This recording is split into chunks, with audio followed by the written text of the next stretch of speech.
Sir నిద్రలేమి సమస్యలు ఈ మధ్య కాలంలో ఎక్కువైపోయాయి. చాలా చిన్న పిల్లల నుంచి నిద్ర పట్టట్లేదు నాకు అనేసి నైట్ అంతా మేలుకోవడం, పొద్దున అవును. అయ్యేసరికి యాక్టివ్‌గా ఉండలేకపోవడం, అవును. దాంతోటి చాలా హెల్త్ ఇష్యూస్ వస్తాయని తెలిసినా కూడా ఆ సమస్యను అధిగమించలేకపోతున్నారు. అవును. ఏంటి సార్ నిద్రలేమికి ప్రధాన కారణాలు? ప్రధాన కారణాలను చూసినట్లయితే మొబైల్ ఫోన్స్, టీవీస్ హ్మ్. ఇవి ప్రధాన కారణం అని చెప్పొచ్చు. హ్మ్. పని ఉన్నవాళ్ళు, సపోజ్ వర్క్ ఉన్నవాళ్ళు నైట్ వర్క్ చేస్తూ కూర్చున్నారు అంటే ఒక అర్థం ఉంది. హ్మ్. కానీ ఇక్కడ అలా లేదు. ఏ వర్క్ లేకపోయినప్పటికీ, ఏ పని లేకపోయినప్పటికీ టీవీ చూస్తూ 11 గంటల వరకు కూర్చోవడం, హ్మ్. లేదా మొబైల్ చూస్తూ టీవీ ఆఫ్ చేసి మొబైల్‌లో యూట్యూబ్ ఛానల్స్, రకరకాల ఛానల్ చూస్తూ అర్ధరాత్రి వరకు కూర్చోవడం. పిల్లలైతే గేమ్స్ ఆడడం. హ్మ్. పిల్లలకు ఫోన్స్ ఇవ్వకూడదు కానీ ఇస్తున్నారు. దానివల్ల చాలా ప్రమాదం. నిద్రలేమి సమస్యలే కాక అనేక సమస్యలు తలెత్తుతున్నాయి. హ్మ్. ఏంటంటే ఐసైట్, కంటి చూపు తగ్గిపోతుంది. అలాగే మెమరీ పవర్, జ్ఞాపక శక్తి తగ్గిపోతుంది. వినికిడి శక్తి కోల్పోతారు. హ్మ్. ఇన్ని రకాల ప్రమాదాలు పొంచి ఉన్నాయని చెప్పవచ్చు. హ్మ్. ఈ 2 కనుక దూరం పెట్టినట్టయితే నిద్ర దానంతట అదే వస్తుంది. హ్మ్.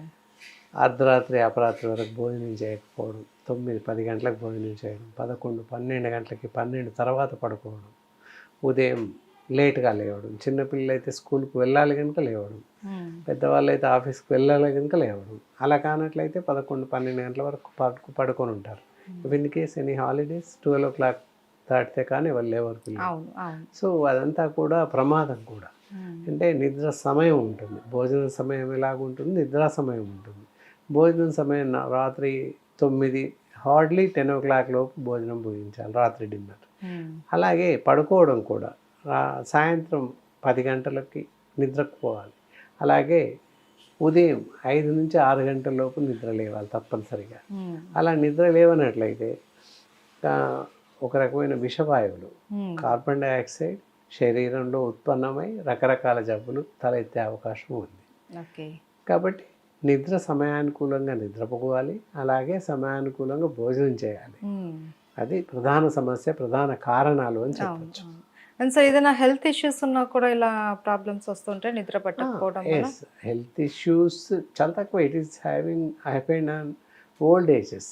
ఓకే. 50, 60 ప్లస్ 70 ప్లస్ దగ్గర హ్మ్. ఉంటుంది. సహజంగానే వయసు రీత్యా ఎలాంటి డిసీజెస్ కానీ, ఎలాంటి అవలక్షణాలు కానీ ఉండవు. హ్మ్. ఒక ఏజ్ సర్టెన్ ఏజ్ 60 ప్లస్ 70 ప్లస్‌లో ఏంటంటే మధ్యరాత్రి మేలుకవుతుంది. హ్మ్. వాస్తవానికి 12, 1కి మేలుకవుతుంది. మళ్ళీ పడుకుంటే పట్టేస్తుంది నిద్ర. హ్మ్. కొంతమందికి 3 గంటలకు, 4 గంటలకు మేలుకవుతుంది. ఇక నిద్ర పట్టదు. సరిపోతుంది వాళ్ళకక్కడ. ఆ హ్మ్. నిద్ర సరిపోతుంది. మనం అనుకుంటాం 4కే లేస్తాం, నిద్ర సరిపోదేమో అని అనుకుంటారు. పెద్దవాళ్ళకి ఏంటంటే శారీరకంగా అలసిపోయి ఉంటారు.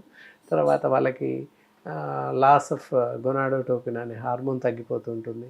సో ఇలా దానివల్ల ఏంటి నిద్ర తగ్గిపోతుంటుంది. హ్మ్. కాబట్టి జనాలు ఏంటి అంటే ఓల్డ్ ఏజెస్‌లో కొంతవరకు సబబుగానే ఉంటుంది. అలా కాక అసలే నిద్రపోని వాళ్ళు. ఎలా హ్మ్. అంటే హ్మ్. పడుకుంటే ఇక రాత్రంతా మేలుకతోనే ఉండడం. ఏ అర్ధరాత్రో 12కో, 1కో నిద్రపట్టి 4కు, 3కు, 5కు మేలుకైనా సమస్య ఉండదు. ఓల్డ్ హ్మ్. ఏజ్‌లో అది హ్మ్. సంభవమే. కానీ అలా కాక అసలే నిద్రించని వాళ్ళు ఉంటారు. తెల్లవార్లు అలాగే మేల్కొని ఉంటారు. అవునవును. అలాంటి వాళ్ళది సమస్య ఇక్కడ. హ్మ్. అదొకటి పరిగణలోకి తీసుకోవాలి. మిగతా వాళ్ళంతా కూడా హ్మ్. వాళ్ళంతట వాళ్ళు చేతులారా చేసుకుంది. అలాగే ఏజ్ ఫ్యాక్టర్. వయసు రీత్యా తగ్గే నిద్ర. నిద్ర తగ్గుద్ది వయసు రీత్యా. అది సమస్య కాదు. 2, 3 అవర్స్ తగ్గిపోతుంది నిద్ర. సరే నిద్రపోకపోతే ఎలాంటి సమస్యలొస్తాయో కూడా చెప్పారు. ఏంటి వినికిడి లోపం కావచ్చు, సైట్ రావడం, లేదు అనంటే జ్ఞాపక జ్ఞాపక శక్తి. శక్తి యెస్. తగ్గిపోవడం అనేసి. అండ్ ఇంక ఇవి కాకుండా ఇంకా ఎలాంటి ప్రాబ్లమ్స్ వచ్చే అవకాశాలుంటాయి? ఈ నిద్రలేమి సమస్య వల్ల అజీర్తి వ్యాధి వస్తుంది. హ్మ్. అల్సర్స్, అసిడిటీస్ వస్తాయి. హ్మ్. నిద్రలేమి సమస్య తలెత్తుతుంది కనుక సర్క్యులేషన్ ఆఫ్ బ్లడ్ సర్క్యులేషన్‌లో కొన్ని రకాల అవాంతరాలు ఎదురవుతాయి. హ్మ్. తర్వాత అసంబద్ధంగా బరువు పెరిగిపోవడం, హ్మ్. కొన్ని సందర్భాల్లో గుండె జబ్బులకు దారితీస్తుంది. హ్మ్. ఇవన్నీ కొన్ని రకాల పారామీటర్స్ ఉన్నాయి. హ్మ్. ఇది మనం తీసుకునే ఆహారం సరిగ్గా జీర్ణం అవ్వదు కనుక శరీరానికి వంట పట్టదు. కాబట్టి అల్సర్స్, యాసిడిటీస్ ఇలాంటివి వచ్చే అవకాశాలు ఎక్కువగా ఉన్నాయి. అంటే జీర్ణ సంబంధమైనటువంటి వ్యాధులు రావడానికి అవకాశాలు ఎక్కువగా ఉన్నాయి. అవునవును. అయితే సార్ ఏంటి సార్ దీనికి పరిష్కారం ఏంటి? ఇంట్లో మనం చేసుకునే చిట్కా ఏమైనా ఉందా నిద్రలేమి సమస్యకు? ఉంది. ఏంటంటే మామూలుగా పాలు, గోరువెచ్చటి పాలు తీసేసుకొని ఒక అర స్పూన్ వరకు పసుపు వేసి మరిగించాలి. 5 నిమిషాల వరకు జస్ట్ టీ లాగా మరిగించేసి టేస్ట్కి సరిపడా షుగర్ కానీ బెల్లం కానీ వేసుకుని రాత్రి పడుకునే ముందు తాగినట్లయితే మంచి నిద్ర వస్తుంది. అది కాకుండా టిప్స్ అన్నమాట. ఏంటంటే ఈ టీవీలు మొబైల్స్ కాకుండా మొబైల్ తల పక్కకు పెట్టుకుని పడుకుంటుంటారు. అలా పడుకోకూడదు. అది బెడ్ పైన ఎక్కడా ఫోన్ ఉండకూడదు. అది ప్రధానంగా గుర్తుపెట్టుకోవాలి. ఫోన్ వస్తే ఎలా అనేది కాదు, ఫోన్ బయట ఎక్కడో ఉండాలి. బెడ్రూమ్లో అసలే ఉండకూడదు. అది బయట ఎక్కడ పెట్టేస్తే ప్రాబ్లం లేదు. దాని యొక్క వైబ్రేషన్ చాలా దూరం వస్తుంటుంది, అందువల్ల నిద్ర రాదు. కాబట్టి ఫోన్స్ ఎక్కడ బెడ్ పైన ఉండకాడో బెడ్రూమ్లో ఉండకూడదు, బయట ఎక్కడ పెట్టేసేయాలి.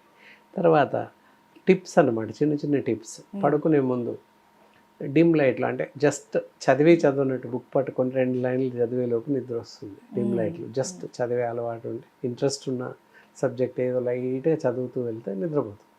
అలాగే సింపుల్గా మైల్డ్ టోన్తో ఏదైనా మ్యూజిక్ ఉంటే విన్నట్టయితే నిద్రపోతాం. అలా కాక మనం మ్యూజిక్ ఎక్కువ పెట్టుకొని చెవి దగ్గర ఫోన్ పెట్టుకొని వింటాం అది చెప్తే. అందుకని అది అక్కర్లేదు. పేపర్ చదివితే నిద్ర వస్తుంది. రీడింగ్ బుక్ ఏదో ఒకటి ఇంట్రెస్ట్ ఉన్న వాక్యం 2-3 లైన్ చదివేటప్పటికి నిద్ర వచ్చేస్తుంది అంతే. డిమ్ లైట్లో ఏం కనబడదు, కళ్ళు బరువు ఎక్కితే నిద్ర వస్తుంది. అది అట్లా ఉంటుంది. తర్వాత ఇంకో ప్రధాన కారణం, తలకి ఈ మధ్య కాలంలో ఎవరు తలనూనె వాడట్లేదు. అది ప్రధాన కారణం. కనుక తలనూనె వాడుతూ ఉండాలి తప్పనిసరిగా. అవైలబిలిటీ ఉన్న వాళ్ళు కోకోనట్ ఆయిల్ వాడచ్చు, లేదా ఇప్పుడు ఆయుర్వేదిలో చాలా రకాల హెయిర్ ఆయిల్స్ ఉన్నాయి. అలాగే లైక్ కౌశిక్ హెయిర్ ఆయిల్ ఇలాంటివి ఉన్నాయి. తీసుకొని రోజు ఎవ్రీడే పెడుతూ ఉన్నట్లయితే నిద్ర తప్పకుండా వస్తుంది. నిద్ర లేని వల్ల కళ్ళు తిరగడం, తల తిరగడం, తలపోటు ఇవన్నీ కూడా సంభవిస్తుంటాయి చెప్పడం అది. అలా తలనూనె అది పెడుతూ ఉంటే నిద్ర బాగా వస్తుంది, తలనొప్పి తగ్గుతుంది, కళ్ళ మంటలు ఇవన్నీ తగ్గిపోతుంటాయి. హెయిర్ గ్రోత్ కూడా బాగుంటుంది. యాక్టివ్నెస్ ఏదైతే ఉందో మనసు, మన శరీరం కూడా యాక్టివ్గా ఉంటుంది. అలా లేనట్టయితే నిద్ర తగ్గితే బరువుగా, సోమరిగా, లేజీగా కనపడే అవకాశం ఉంటుంది. ఏ పని చేయలేకపోతాం, ముఖ్యంగా ఏ పని మీద ఏకాగ్రత తప్పిపోతుంది. అంటే ఇవన్నీ చేసినా కూడా చాలా మంది మీరు చెప్పిన టిప్స్ అన్ని ఫాలో అయినా కూడా కొన్ని రకాల హెల్త్ ఇష్యూస్ వల్ల కూడా వాళ్ళకి నిద్ర పట్టకపోవడం అలా ఉంటుంది. సో వాళ్ళకి ఆయుర్వేదంలో ఏదైనా మెడిసిన్ దానికన్నా ముందు ఇంకా మంచి టిప్ ఉంది. చాలా మందికి టీ అంటే చాలా మందికి ఇష్టపడుతుంటారు. టీ ప్రియులు చాలా మంది ఉన్నారు. ఛాయ్ ద్వారా నిద్ర తెప్పించవచ్చు. మామూలుగా టీ తీసుకొని ఒక కప్పుకి 2 ఇలాచీ పౌడర్, 2 యాలకులు, మినిమం ఒక 1/2 స్పూన్ వరకు ఇలాచీ పౌడర్ నలగొట్టేసి వేసేసేయాలి. బాగా మరిగించేసి 1 కప్ టీ తాగినట్లయితే బ్రహ్మాండమైన నిద్ర వస్తుంది. ఇలాచీ మాత్రమే వేయాలి. ఓకే. సో మామూలుగా టీ తాగితే నిద్రపోతుంది, బట్ ఇలాచీ చేస్తే మందులాగా పనిచేస్తుంది కనుక నిద్ర వస్తుంది. అది కారణం. తర్వాత ఇంకా పోతే ఆయుర్వేదిలో చాలా బెస్ట్ ఆఫ్ బెస్ట్ మెడిసిన్స్ ఉన్నాయి. అవి ఇప్పుడు చెప్పిన టిప్స్ వల్ల నిద్ర రాకున్నా, లేకపోతే ఇందాక చెప్పిన సలహాలు సజెషన్స్ పాటించినా రాకున్నా, పాటించలేని వాళ్ళకి కూడా దివ్యమైనటువంటి ఔషధాలు ఉన్నాయి. దట్ ఈజ్ మేధోరేడ్ అని చెప్పేసి క్యాప్సూల్స్ ఉంటాయి. డైలీ రాత్రి పడుకునే ముందు 1 నుండి 2 క్యాప్సూల్స్ వరకు భోజనానంతరం వేసుకుని పడుకున్నట్లయితే చాలా మంచి నిద్ర వస్తుంది. దీంతో నిద్రలేమికే కాకుండా ఒక రకమైన మెమరీస్ లాస్ కానీ, ఏకాగ్రత లోపించడం కానీ, తలనొప్పి, తలపోటు ఇలాంటివన్నీ కూడా తగ్గిస్తుంది నిద్రతో పాటు. ఓకే.